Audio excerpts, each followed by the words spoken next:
Hey, what's up everybody? Welcome back to another Limbus Company reaction. Today we have a background music, not something from Millie, weirdly enough, Distorted Heathcliff. I don't know what this song is going to be about. I assume it's related to the last song I listened to. Also, if you're wondering why it looked like I crawled out of Satan's ass, it's because I did. I just played the drums for 3.5 hours, and I am very sweaty and tired, so ignore the hair. I didn't feel like having to go get a shower before doing this video or anything, so I'm gonna look a little bit gross, but you know what? At least you can't smell me. And with all that out of the way, it's time to hear what this song is all about.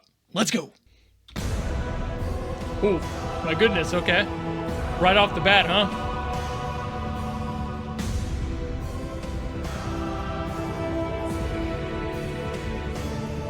Ooh. Ooh, I'm loving that chord progression on the bottom. Ha! Oh, that's so powerful. I love that. That's absolutely gorgeous. Right off the bat, just starting strong. Get a little electric guitar and organ in there. I heard that growl. Ooh! Ooh! This is background music? There's gotta be like a boss theme of some sort.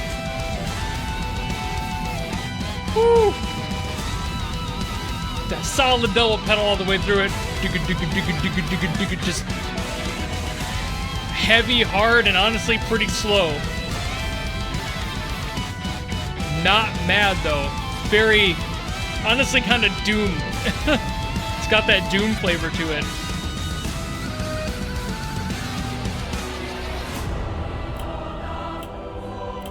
Ooh. I like the ticking. We all know I appreciate a good sound design element being tossed in.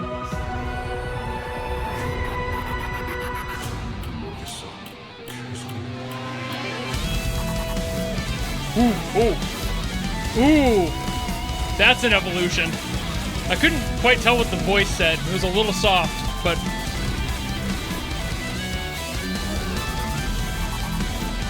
Ooh! Ooh! That rhythm guitar underneath there chugging along. It's really supporting that electronic stuff really well.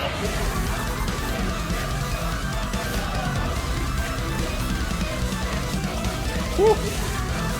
That's a lot of snare work.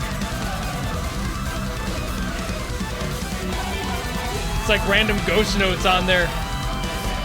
Fill up a little bit of that space. It's also accenting the vocals.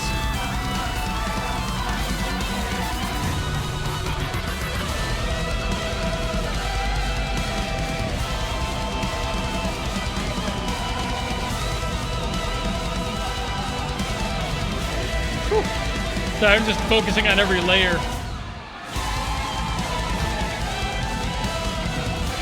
I love that. Whew. Ooh, that was really good too. Just that stuttering. They're having a lot of fun with this, aren't they? Oh, that was it.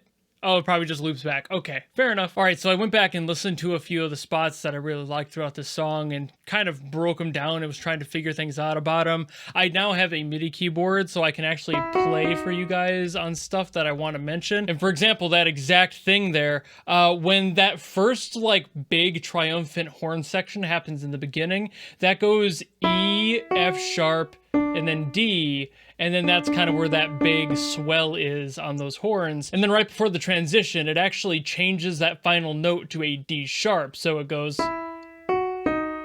which really helps with that transition. I love it when songs shift just those minor things a little bit. They make things dissonant. They kind of show that something is skewing right before a big change in the song, and that does that extremely well, especially because the D on there is so full with all the brass supporting it underneath, and then changing that to having a sharp in there to make it just a little dissonant makes it just that much more impactful when it gets a little bit more angry soon thereafter. So I think that's really cool. I also just in general loved how this song transitioned. I wasn't expecting the doomcore metal that came out of this. I absolutely adore that sound. I'm not sure exactly what's happening in the story, obviously, but I'm assuming based off this picture that it's a boss fight where somebody transforms into a big beast, which would explain how the second half gets a little bit more aggressive. Maybe that transition happens there. That scream that kind of gets jittery and cut up a little bit, that choppy vocal there, followed by the line that I couldn't quite make out what they said. I assume it might be in a different language, probably Korean, given where this game is made, but I did hear the name Catherine, so that makes me go, oh, purple eye on this character, this must be Heathcliff.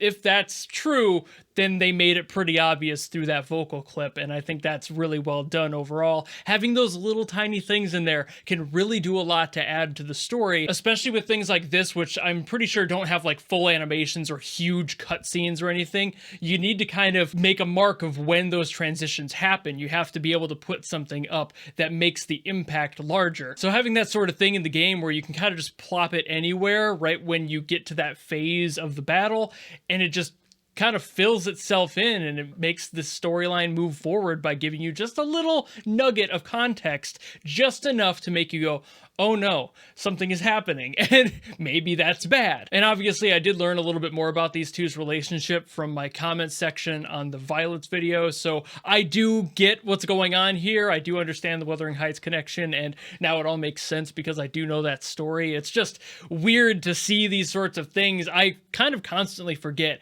that Limbus Company is based a lot of the time on literature, if not 100% of the time, and those stories would make connections. It's just always ones that I would never think of, I think is the thing. So I never really make those connections right off the bat. Once somebody says it, I'm like, oh, it all makes sense now. But anyway, I really enjoyed this one, obviously. I loved that extra distortion in the second half. I think that evolution was really nice, making the whole song just a little bit faster as well, having the double bass just keep going, but it's sped up for that second part. A lot of that stuff, and everything just throughout all of it was supported by the organ in there, and it just sounded so dissonant and crunchy. There wasn't really much clean happening after the initial like beginning intro passage, so I think that really made the entire song stand out. But I really do love that beginning part, how it transitioned from that to this. It's just the slightest change to give you just enough,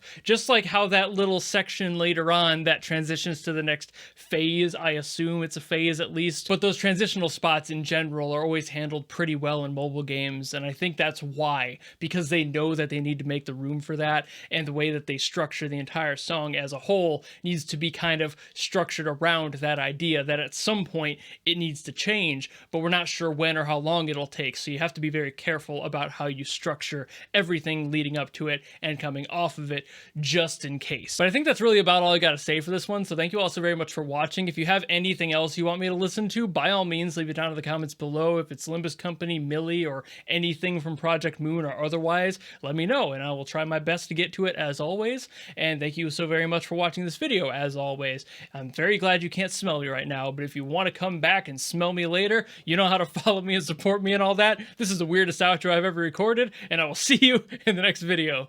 Goodbye!